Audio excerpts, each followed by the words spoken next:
من اسكندرية حكاية حصرية عن عم مكرم أرشيفجي السينما المصرية.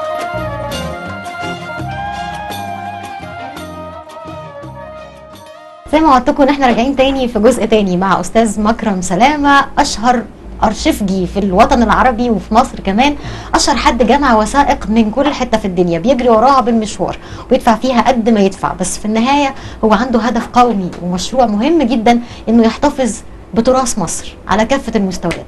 مش كده يا عمنا؟ مظبوط. انا مبسوطه ان انا بقابلك في جزء تاني من حكايات مصريه، لانه يعني الحكايات معاك ما تخلصش. انت وعدتني ان انت هتلففني متحفك العظيم ده. اتفضلي. بس قبل ما نلف فيه عايزه اروح شويه لاهم الوثائق السياسيه اللي عند حضرتك. انا عارفه انه فتره الزخم السياسي في مصر خمسينات وستينات يعني كواليسها كلها عندك. علاقة عبد الناصر بمحمد نجيب، مجلس قيادة الثورة، حتى خروج فاروق من مصر. وهي كل دي صور فوتوغرافي. لان احنا طب دي بقى هتجيبها منين بقى ودي وثائق سياسية؟ لا هو كان في ارشيف شركة تصوير فوتوغرافي كانت بتشتغل مع الإذاعة المصرية، فكل برنامج يعني او من اول بداية الثورة، مثلا نقول من اول بداية الثورة، من اول بيان الثورة بتاع السادات، كل البرامج الخاصة بقيادة الثورة بالكامل، محمد نجيب، جمال عبد الناصر، باقي قيادة الثورة من 52 ل 62 دول كانوا 30,000 نيجاتيف، منهم نقول مثلا حوالي 3000 لعبد الناصر ورجال قيادة الثورة والرموز الدولة بالكامل في القاهرة. كمان كان في الشركة دي كان ليها مقابل ليها مصور تاني في اسكندرية هنا، وربنا كرمنا ولقينا الحاجة عنده حوالي 5000 صورة، منهم حوالي 1000 برضه لقيادة الثورة في زيارتهم لاسكندرية من فترة 52 ل 62. مجموعة الأصل الأرشيف 30,000 نيجاتيف دول اديناهم للتلفزيون المصري. الأصول اديناها للتلفزيون المصري. وحضرتك بتحتفظ بنسخ منه؟ أنا محتفظ باللي أنا نقلته من نيجاتيف لبوزيتيف. نقلنا مثلا حوالي 5000 أو 6000. الباقي طبعا بعد ثورة يناير ما نعرفش ايه اللي جرى عنه، يعني لنا 3 سنين حاليا وبنناشد التلفزيون المصري يقول لنا النيجاتيف ده راح فين حاليا، نيجاتيف الصور ده، لان احنا كنا بننقله اول يعني كل اسبوع كنا بننقل مجموعه، كل اسبوع كنا بننقل مجموعه، بعد كده ما اعرفش حاليا راح فين بقى. طب هو النقل ده اصلا بيتم ازاي يا استاذ مكرم؟ النقل بتقوم بيه المدام وابني، جايبين مكنه مخصوص تنقل النيجاتيف لبوزيتيف. وعمليه الطبع طبعا بنقوم بطبع النسخه، فكنا للتلفزيون بننقل من نيجاتيف لبوزيتيف وبنديله نسخه مطبوعه زائد الدي في دي بالنقل من النيجاتيف لبوزيتيف زائد الماتيريال الاصلي. كنا بنرجعه التلفزيون تاني. الفتره دي طبعا احنا من 3 سنين حاليا ما نعرفش الحاجه دي راحت فين. طيب استاذ مكرم سلامه، انت شاهد على العصر، شاهد بحكم ان انت عشت الفترة دي او في كل الفترات اللي اتكلمنا عنها، وكمان شاهد بحكم ان انت بتمتلك وثائق في شكل ورق او في شكل صور او في شكل نيجاتيف لافلام اتصورت عن الفتره دي، بتشوفها ازاي؟ انا بتشوف مصر كده ازاي؟ مصر كانت طبعا النهارده يعني مصر مهما جرى، يعني النهارده ال3 سنين اللي مضوا دول، لو مصر مش بلد ربنا حاميها وهي قوه اقتصاديه وقوه البشريه اللي فيها كانت انهارت. لكن انا احساسي ان طبعا الوقت اللي كان حصل فيه كل المشاكل دي كلها البلد كانت ماشيه وشغاله والشوارع ماشيه كلنا عايشين وشايفين فهي دي مصر اللي محدش هيقدر يهزمها. صحيح. لان ربنا حاميه. ممكن اعرف ايه اللي جنبك ده؟ اللي جنبي ده جزء من ارشيف. ده جزء من ارشيف؟ جزء من ارشيف بتاع بهنا فيلم.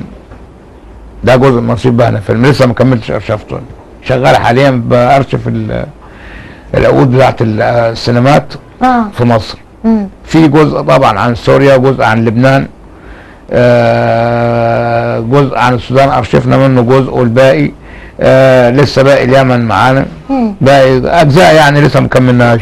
دول من باقي ال30 كرتونه اللي خدناهم من بهنا فيلم. بهنا فيلم. طيب يعني المفروض ان دول زي ما حضرتك قلت عقود لتوزيع الافلام، عقود وخطابات ومراسلات. طب هي الارشفه بتتم فيها ايه؟ ما هو اوريدي كل لا لا لا لا احنا بناخد مثلا كل سينما لوحدها. تبدا مثلا نبدا معانا من 35 ل60.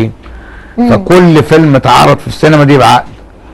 فبيدينا تاريخيا اسم السينما زائد اسم الفيلم.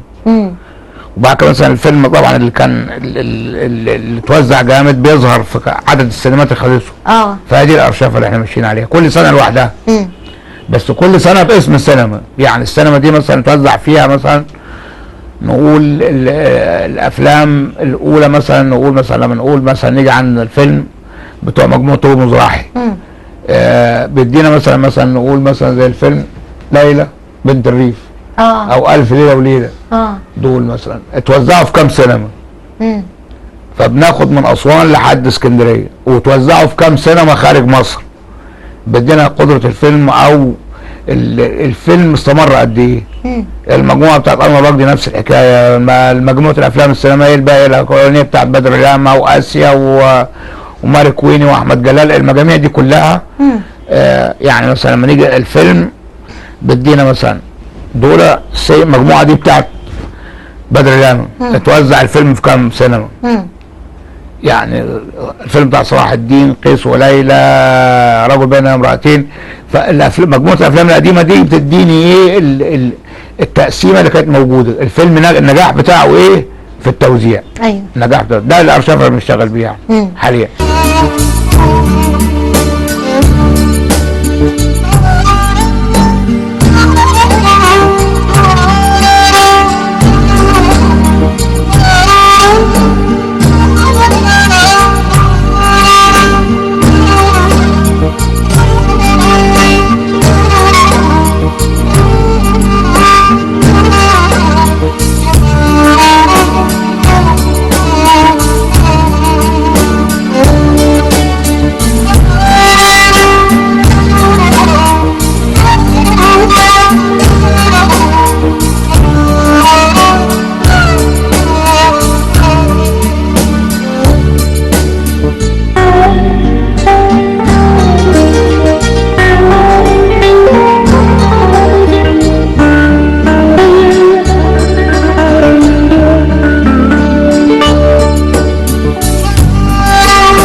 الحقيقه انه مش بس عند حضرتك مكتبه فيلميه ومكتبه ورقيه فيها وثائق وفيها عقود وفيها صور وفيها، لا في كمان مكتبه كتب. الكتب بتديني كل ما كتب عن السينما. الفترات يعني كتب في النقد السينمائي، النقد السينمائي،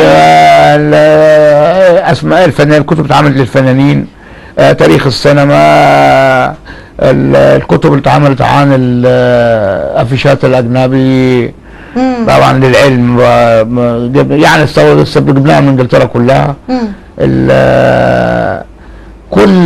كل ما كتب عن السينما التسجيليه. بتسافر ورا الحاجات دي؟ هتسافر، ما مش هسافرش ليه؟ بتلف فعلا مصر كلها تجمع وتجيب؟ بتدور على كتاب مثلا، بتدور على كتب مثلا بتاع الافلام التسجيليه، من لازم بتروحي كل مكتبه عشان تلاقي فيلم، تلاقي كتاب. هم حوالي 10 15 كتاب عن السينما التسجيليه. كان يهمني طبعا ايه؟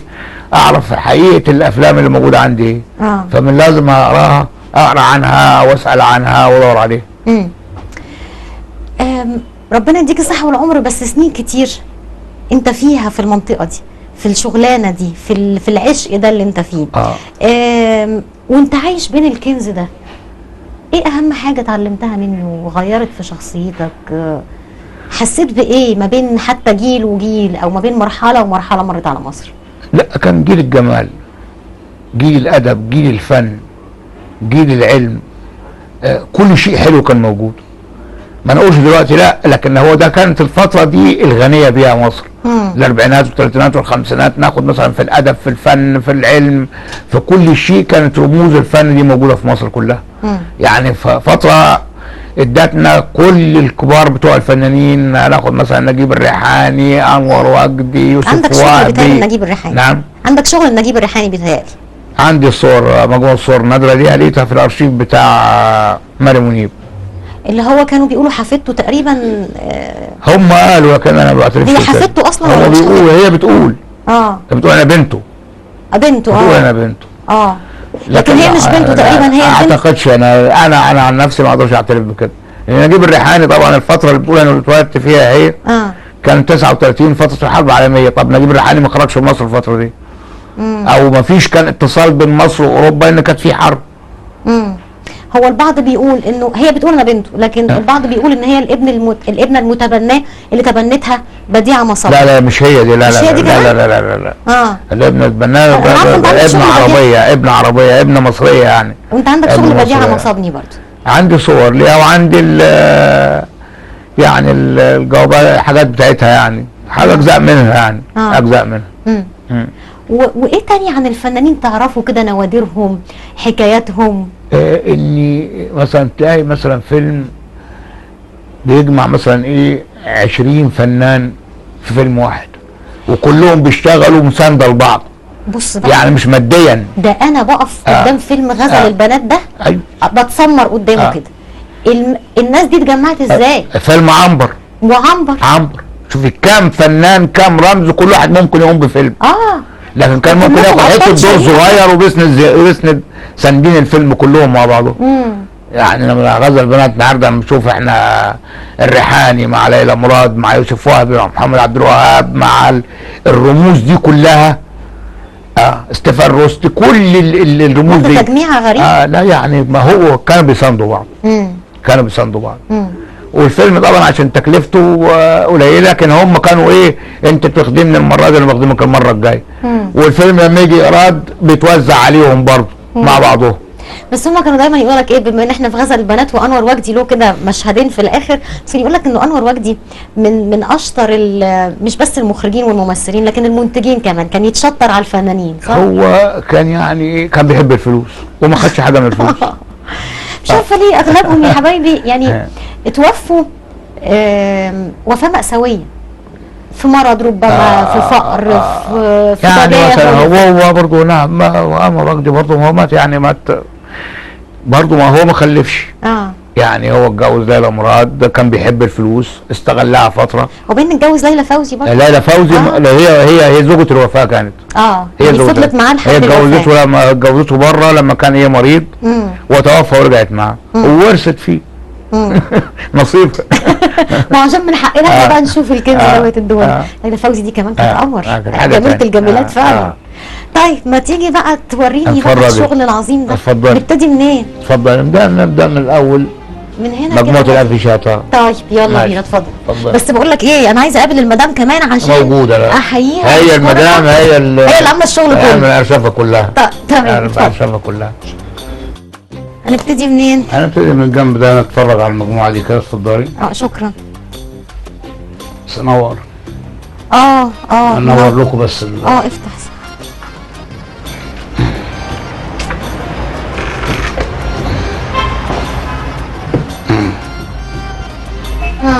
نبدا مجموعه الصور بتاع نجيب الريحاني. مجموعه الافيشات اللي احنا فيها دي كلها القديمه، مجموعه الصور القديمه دي. الجوائز دي من مجموعه انيس منصور، وجدناهم عند تاجر من تجار الموبيليا في مصر. مجموعه افلام وثائقيه. نعم. العلب دي بتاعت ايه؟ دي افلام وثائقيه. علب الافلام الوثائقيه 16 مللي. دول على الحفظ بتاعهم. هنا طبعا دول من المجموعه دي كده، من مجموعه انيس منصور، وجدناها عند تاجر من تجار الموبيليا في القاهره. بعض الجوائز بتاعته، الصوره معموله له، صوره والده. فدي المجموعه اللي وجدناها هنا. طبعا نخش برضو نفس ده، اقدم افيش موجود عندنا سنه 32 بتاع عزيزه امير. اسمه المؤلفه المصريه، او في شوارع اسطنبول. او في شوارع اسطنبول. هو يعتبر ايه من البدايات اللي عملتها عزيزه امير، بس ده فيلم مشترك بين مصر وبين تركيا في وقتها. هو يعتبر الاول في السينماتيك التركي. ما تملكوش الحكومه التركيه ولا السينما التركيه. النسخه الوحيده الموجوده في العالم كله موجوده عندنا هنا. طبعا هنا مجموعه الصور دي المكتبه اللي احنا ايه بنراجع فيها عن السينما. مجموعه صور الفنانين القدام. هنا طبعا المجموعه بتاعت الافلام الوثائقيه. دي علب برضو للافلام العلب افلام وثائقيه دي. طبعا دي مكتبه فنيه برضو. وهنا مكنه السينما اللي بشتغل عليها، كنا بنعرض عليها دلوقتي. كنا بنعرض عليها دلوقتي. مع المجموعه الاخرى دي. اهم الافيشات اللي موجوده في السينما المصريه اللي قدرنا نجمعها. امير انتقام، ثوره الناس وممات، الارض الطيبه. بس انت بتجري كده بسرعه، وانا في كل تفصيله هنا لازم اقف عندها. ما ينفعش. يعني دي لقطات متاخده من الافلام. من الافلام. دول الاثنين دول احمر شفايف. ده نجيب الريحاني وسامية جمال. هنا ده الصورة غزل البنات. غزل البنات. هنا طبعا دي صورة شخصية عبد محمد وهاب، ستيفان روستي. هنا بقى يعني نقدر نقول هنا ده مجموعة الصور دي انا ناقلها عن الشوط بتاع الفيلم 36 35 مللي. شوط وشوط ناقلينه، بنقوله احنا بناخد الشوط بتاع الشوط حضرتك بتحوله لفوتوغرافيا. الشوط بنحوله لفوتوغرافيا، بتقوم بيه المدام العمليه دي. انا بحول الشوط لفوتوغرافيا. لكن نقدر نقول ان دول الافيشات دول دي الاصليه دي. ده الاصليه طبعا الاولى دي. صح، عشان طبعا الاولى. الاصل بتاعها بينقذ الفنان بتاع اللي رسمها. يعني هنا حتى توقيع لجسوره هو موجود. عبد العزيز انا توقيعه على ده. فهي المجاميع الاصليه دي كلها. مين الحلوه دي؟ نعم. مين الحلوه دي؟ دي واحدة عادية من الشعب المصري، أنا وجدتها عن تاجر من التجار. ده قمر. تاجر من التجار. وهنا دي برضه حضرتك بتقول لقطات أفلام. لكن هو ده اللي هو الإيه؟ اللوبي كارت اللي كانت بتتعرض حطه في الصالة بتاعت السينما.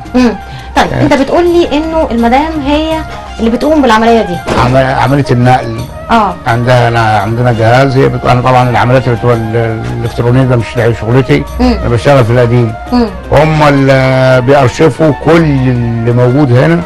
بتقوم بارشفته ايه ده اللي هو الرقم. الرقم. لا احنا عايزين ننده لها، انا محتاجه اتكلم ننده عليها. لو سمحت يا مدام. يا مدام سميرة. مدام سميرة صح؟ مدام سميرة. تعالي مدام اتفضلي. هي اللي اتفضلي يعني. اهلا ازيك؟ الله يخليكي، شرف ليا. بصي يعني انت يا بختك بقى، انت يا بختك، انت قاعده في كنز عظيم جدا. واستاذ مكرم لسه بيقول انه انت اللي عليكي عبء كبير من الشغل ده. فخلينا نبتدي خالص، مش هقول بقى من بدايه ارتباطك باستاذ مكرم ودخولك في العالم ده، بس بدايه الجامعه جت ازاي؟ بداية الجمع طبعا هو بدأ يجمع بقدر كبير من السينما المصرية، وأنا لما لقيت يعني عدد كبير قوي، فبالتالي إن بحكم الزمن هتبدأ تهدر، فاستخسرت السينما بكل ما تشمل من أفيشات، من صور، من سيناريوهات، من عقود. في سيناريوهات كمان موجوده؟ أكيد. من سيناريوهات. معلش، عندك نماذج لسيناريوهات الأفلام إيه؟ أفلام حبيب الروح، الحب الصامت، ليلى بيت الأكابر، يعني مجموعة كبيرة أوي أوي أوي. جميل. ومجموعة جميلة جدا، وخسارة تراث مصر السينمائي يروح حضر. فبحكم يعني إني قلت لابد إني نحتفظ بيه بأكبر قدر ممكن.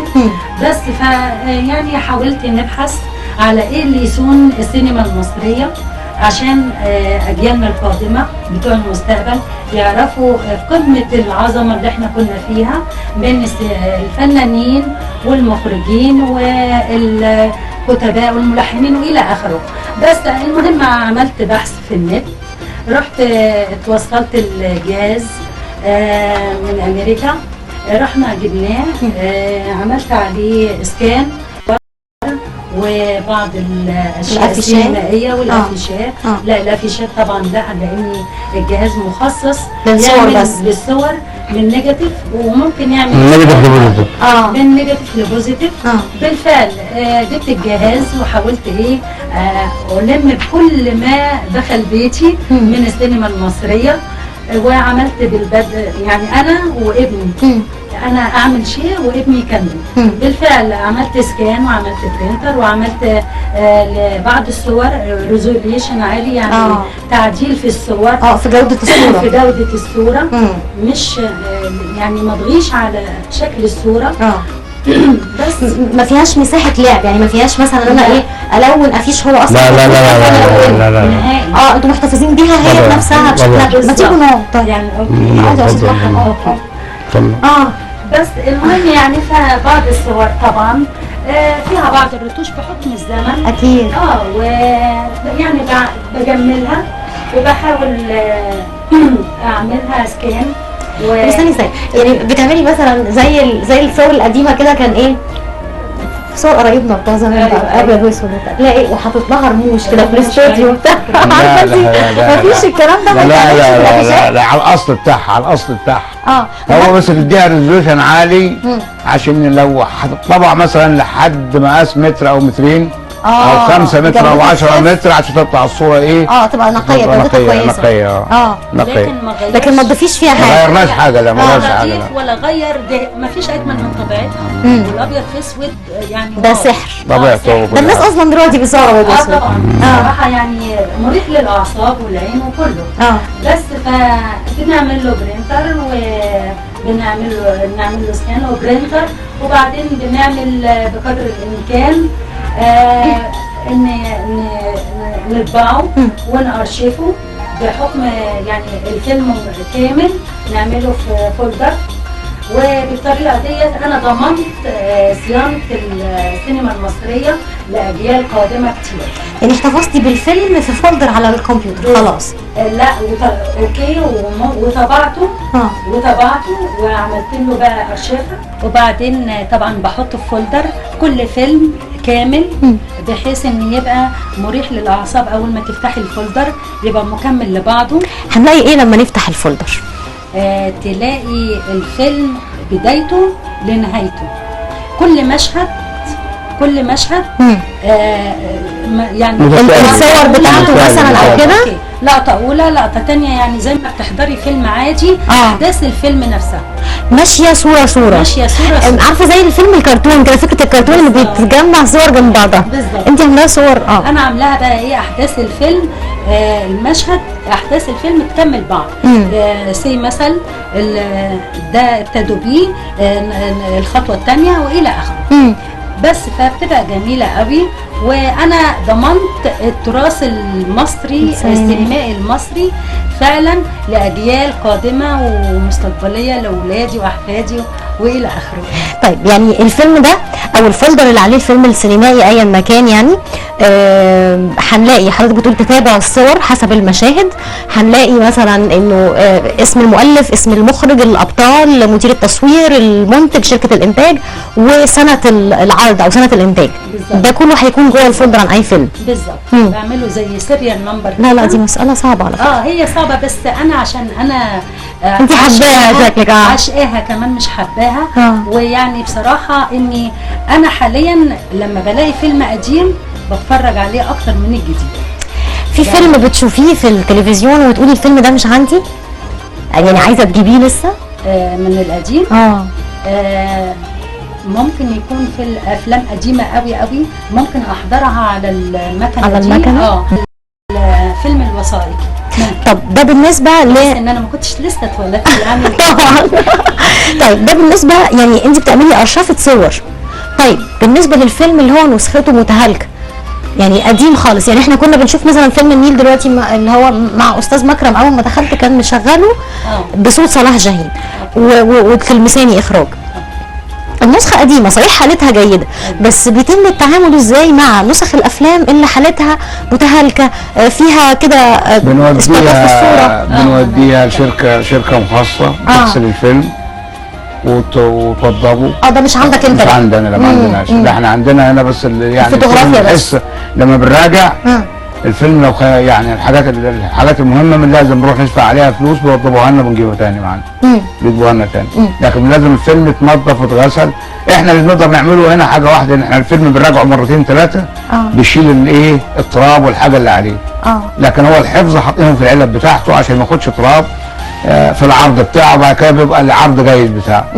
والعلب دي يعني هي كافيه كنوع من انواع الحفظ للفيلم؟ بالله مش كافي. احنا ما عندناش قدره، لان ده عايز ثلاجات مخصوصه بتبريد معين. واحنا بنقول ما احنا مش هنقدر نكمل كل حاجه لوحدنا. طيب ده بالنسبه لحضرتك قلتي ارشفه الصور. الافلام الوثائقيه. الافلام الروائيه بقى ما الافلام الروائيه مش موجوده. يعني انا كل ما بشمل اني حتى لو عندي افلام فيديو قديمه والفيلم قديم او مش متواجد في اي مكان، بحاول اروح اوديه اعمله سي دي بحيث ان برضو اضمن ان كل محتويات السينما وافلام موجوده. ايه الفيلم اللي لو انت بتشتغلي عليه شفتيه وابهرك جدا وقلتي ازاي كانت التكنولوجي دي موجوده في الوقت ده؟ يعني انا بيعجبني حاليا تايهه من دماغي، بس انا بيعجبني بعض افلام لفات الحمامه بتاع اللي كان مع احمد مظهر، اسمه ايه؟ دعاء كروان. يا سلام. كتير بتعجبني، بس ده اللي في دماغي دلوقتي. من انور وجدي، اسماعيل ياسين، ليلى مراد، شاديه. صراحه نخبه كبيره قوي قوي قوي بين القصرين. خطير طبعا، فظيع. قصر الشوق فظيع. يعني لو نقعد نسمي لغايه ما ربنا يفتكرني مش هخلص. ربنا يديك الصحه والعافيه. لا ده مجهود عظيم عايزه اقول لك. وبعدين بصي بقى، انا شايفه كميه البومات صور هناك مش طبيعيه، ومتخيله ان انا لو قعدت افتح معاكي كل البوم من دول مش هنخلص النهارده، صح؟ بالظبط. هو مارك ابني مشارك في احنا بنعمله، يعني احنا الاثنين مكملين لبعض. انا بعمل جزئيه وهو بيكمل. فبالتالي احنا الثلاثه مكملين لبعض. يعني مكرم يجمع الماتيريال، يعني يجمع السينما، احنا نبدا نشتغل بالوثائق، نصنفها ونشوف المكمل لبعض، ونبدا نعمل له سكان، برينتر، ريزوليوشن زي ما قلت لحضرتك. بس بالتالي وبعدين نعمل له طبع، وبعدين نعمل له ارشفه. فايه بالتالي ضمننا ان فعلا الصوره مش هتخسر ولا المشهد ولا اي حاجه لاجلنا المستقبل ان شاء الله. طيب احنا لو خدنا اي واحد من الالبومات دي هنلاقي جواه ايه؟ هنلاقي جواه ان الافيشات فيها صور مش موجوده في الصور الاصليه اللي بنجيبها. لا انا فضوليه. لا استني هروح اجيب واحد. اوكي. بس انا بتعامل انه مكاني بقى، عارفه يعني ايه. لا ده متحفي يعني، ده مش بيت الحقيقه، ده متحف. ده متحف فعلا. يعني هنلاقي الافيش ده كله منقول. عملناه يعني مسكنا الافيش وفردناه وصورناه وعملنا منه اللي هو الميك ده. بس يعني دي كلها مجموعه افيشات افلام بالظبط، مجموعه افلام. وفي بعض كمان الافيشات يعني عشان مش موجوده صور برضو بناخد اللقطه ونأرشفها كده.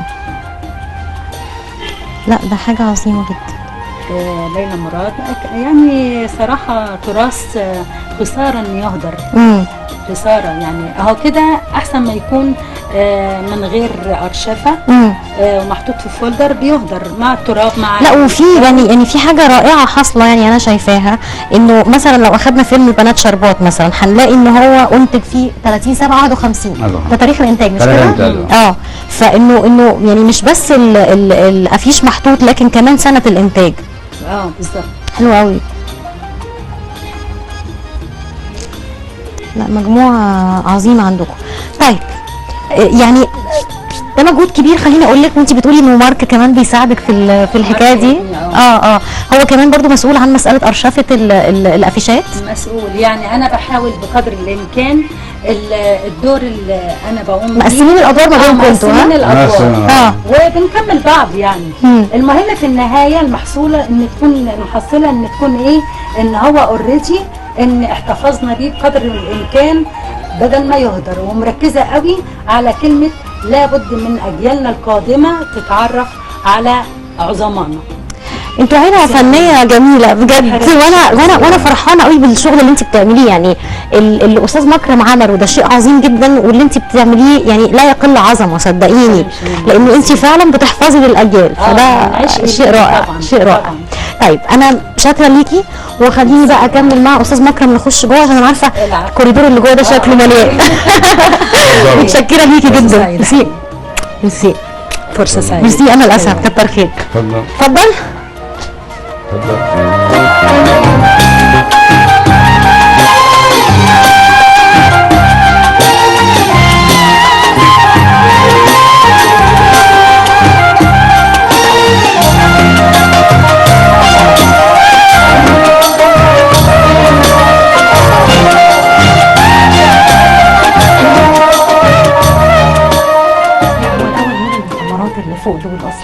دول في نسيء امريكان، واحد عليه نورا باركر وويليام هولدن. دول من الافلام اللي كانت الصور دي كانت معروضه فين؟ داخل سينما المترو قبل ما يبيعوا السينما. بعد ما باعوا السينما باعوا الاوراق كلها اللي كانت فيه. هنا طبعا مجموعه افيشات عادل امام، رمضان فوق البركان، اعز الحبايب. دي البومات صور برضه؟ دي البومات صور للافيشات. الافيشات والصور السينمائيه برضه. صور سينمائيه. هنا طبعا الارشيف الورقي بتاعنا مع مجموعه الصور السينمائيه. طبعا دي الصور اللي هي ايه بتاعت الافلام اللي بنسميها احنا ايه لوبي كارت، اللي بتعلق في داخل ايه في داخل الصاله بتاعت السينما. كنوع من انواع الدعايه للفيلم. انواع الدعايه للفيل. هنا طبعا الصور السينمائيه للفنانين. الكادرات بقى. الكادرات. دي الكادرات. دي الكادرات. الله. دي الكادرات. كل فنان ليه صوره بورتريه مجمعينها له. دي حضرتك بتطلعها من الفيلم نفسه؟ من الفيلم. دي ده في الاصل كانت شركه الانتاج هي اللي طبعاها. شركه الانتاج اللي كانت طبعاها. القمر ده القمر ده حلو قوي. شركه الانتاج اللي كانت طبعاها. يعني مش حضرتك اللي بتعمل؟ لا ده انا مجمعها من الالبومات بتاع شركه الانتاج. كل صوره بورتريه لفنان ابطال العمل. ابطال العمل. لا ده كنز بقى. وهنا برضو هنا دي الصور اللي هي اللوبي كارت اللي بيقولوا عليها كرتون بالبلدي، بتعلق فين؟ في مدخل السينما. مدخل السينما. بيبقى فيه تابلو ازاز كده بيبقى فيه الصور داخل منه. اللي هو اللوبي كارت. طبعا هنا افيش النادر بتاع خلي بالك من زوزو. الله. طبعا ده مش موجود حاليا. النسخه عندنا احنا منه. هنا المجموعه بتاعت برضه نفس اللوبي كارت من كل فيلم لوحده. هنا الصور طبعا الكتب اللي احنا ايه بنراجع فيها. دي المجموعه بتاعت سيني ايماج. السينما كان في مجله فرنساوي مصري تصدرها دار الهلال من اول عدد لاخر عدد في 32 33 34. كانت على السينما المصريه والسينما الاجنبيه وقفت بعد كده كان العدد ب5 مليم. اللي هو مجموعه كامله بتاعتها. لا فمجموعه فنيه كلها عن الفن برضه، الفن السينمائي برضه. هنا طبعا مجموعه الافيشات برضه جزء من الافيشات. انا في افلام عايزه اقول لك يعني افيشات افلام انا اول مره اسمع عنها. انا ما شفتش الافلام دي ولا سجل الليل ده سنه 47. يعني دي ليلى فوزي ومحمود المليجي. وعماد حمدي قبل ما يبقى عنده شنب. ده فيلم قديم جدا. 47 شاطئ الغرام. ادينا اللي قدرنا نجمعه. هنا برضه البومات صور. مجموعه الكتب اللي احنا ايه يعني مجموعه الكتب الشخصيه بتاعتنا. بس يعني قراءات حضرتك بقى بالمناسبه يعني هل قراءاتك كلها متخصصه في السينما؟ لا سينما والادب، ادب وتاريخ يعني. سينما وادب وتاريخ. الافلام دي انا بجد ما شفتش الافلام دي. ال5 جنيه طبعا ده ما حدش يعرفه، كان فيلم معمول في سنه 45. مصر سرحان. طب انا شايف عبد الفتاح القصري. عبد الفتاح القصري. مين ده؟ ده اللي موجود معاه ده سعيد خليل. لا ما اعرفش افلام. ده مجموعه سنه 45 الفيلم ده. وفارس بني حمدان ده انا عمري ما سمعت عنه. فارس شاوس يعني ازاي؟ فارس شاوس والانسه بوسه. موجوده موجوده فوق الانسه بوسه. اعرف الانسه حنفي ما اعرفش ده. طيب يعني انا شايفه هنا انه الافيش ده مختلف شويه عن اغلب الافيشات اللي شفناها. هو ده رسم كاريكاتير. استوديو عدلي عامله في القاهره. هو انتاج اعتماد خورشيد. الفيلم طبعا معمول ايه كاريكاتير. بطريقه كاريكاتير. جامعه قتل الزوجات. هل نفهم من كده انه حصل تطوير لعمليه صناعه الافيشات؟ ايوه في فتره الاربعينات والخمسينات قمه الطباعه واللون والجمال. يعني هنا مثلا ده ادي شكل قدام مني. الشكل الثاني انتاج عشرة انا لوحدي. ده على حسب الشركه، ده فن الدعايه، شركه من فن الدعايه. هنا ده مطبعه الرغائب. فكل شركه وليها ايه الفنانين بتوعها اللي بيرسموا وطريقه الطبع بتاعتها. طريقه الطبع بتاعتها. لكن يعني اقصد في فكره التطور صناعه الافيش انه مثلا يستخدم فيه الوان معينه، يستخدم فيه طريقه حركه. طباعه الليتو اسمها. مين نوع من انواع الطباعه. بس مين اللي كان بيحدد؟ طبعا هو في فنان للافيش، بس مين اللي كان بيحدد فونت؟ هو الفنان بيرسم الافيش وبيعرضه على المنتج. لما ينول المنتج اللي بيحدد ايه اللي هو يعني بيراجع مع الفنان اللون وترتيب الاسماء. يعني مثلا هنا سعاد حسني هي البطله. سعاد محمد هي البطله. بعد كده منها مجد. منى دي بنت اسيا. ميمي شكيب. يعني البدين الترتيب بتاع ايه الفنانين هم البطوله هنا الموجوده هنا عشان ابطال مساويين لبعضهم فعامل نفس المستوى. ودي برضو كلها افلام. دي افلام وثائقيه كلها. كل دي افلام وثائقيه. من 1000 فيلم. من 1000 فيلم دول. منهم 300 فيلم كان من بيت ايه؟ يعني واحد في بيت كان بنت الاكابر. انا فاكره بنت الاكابر. دول 300 خدناهم من بيت صلاح ابو سيف. ما نعرفش هم جابوهم من بيت صلاح ابو سيف ولا ما جابوهمش. لكن هم قالوا من بيت صلاح ابو سيف. هنا طبعا الافلام دي طبعا هي درية احمد دي ام سهير رمزي. يعني درية احمد البطله هنا ام سهير رمزي دي اصل في الاصل. وكانت متجوزه اعتقاد السيد زياده في وقتها. طبعا ثوره المدينه اتعمل بعد ثوره 52 بتاع محمد فوزي وصباح. امير الانتقام طبعا من الافلام النادره والافيشات النادره. دي برضو لقطات من الافلام. لقطات من الافلام. لقطات من الافلام. بس انت حاطط الامارات كلهم في المدخل كده يعني. هم دول الستار بتوعنا. كوكا مع مديحه يسري مع كوكا الفرنوس. كوكا الفرنوس. لان الكل كان بيشوفها لابسه ايه عربي. اللبس البدوي بتاعها لكن هي اللبس الايه اللبس المودرن بتاعها يعني. والصوره بتاعت عبد الحليم دي فعلا حلوه قوي. دي لقطه في الفيلم. طب ايه بقى الصوره دي جبتها منين بقى؟ نعم دي من ارشيف الاذاعه. دي احنا تكبير من ارشيف الاذاعه. يعني شوف لما يجمع 3 رموز، جمال عبد الناصر وعبد الحكيم ومحمد ناجي، صح؟ في بدايه الثوره. طب مين اللي علق الحاجات دي بالطريقه دي؟ يعني المدام اختار المكان وانا بعلق. هي تقول لك حط امير الانتقام، بس شفت انا داخله من الباب الاقي امير الانتقام في وشي. لا بس يعني انت النهارده عملت لي حاله، والمدام طبعا يعني مش قادره اقول لك مستمتعه بيها قد ايه. هي اللي مرتبه ترتيب الافيشات دي، ترتيبها هي. لا ما هو في الومن تاتش هي اللمسه الحلوه بتاعتنا دي. يعني انا بجد اللمسه الحلوه هي. اللمسه الحلوه هي. يعني انت بجد عملت لي حاله رائعه رائعه رائعه، وانت حكايه عظيمه يا استاذ مكرم. ربنا يديك الصحه والعمر، وقابلك تاني وانت عندك قد دول كمان. في عمر بقى لسه كتير عشان تشوف مصر الحلوه اللي جايه زي ما شفت مصر الحلوه دي. انا بشكرك حقيقي. انتوا شرفتوني. الله يخليك، شكرا جزيلا لحضرتك، فرصه سعيده، متشكره قوي قوي. مع السلامه. فتحنا صندوق الدنيا وفتشنا في الذكريات، افيشات، افلام، سياسه وحكايات. عشان كده اوعوا تفتكروا ان اللي فات مات.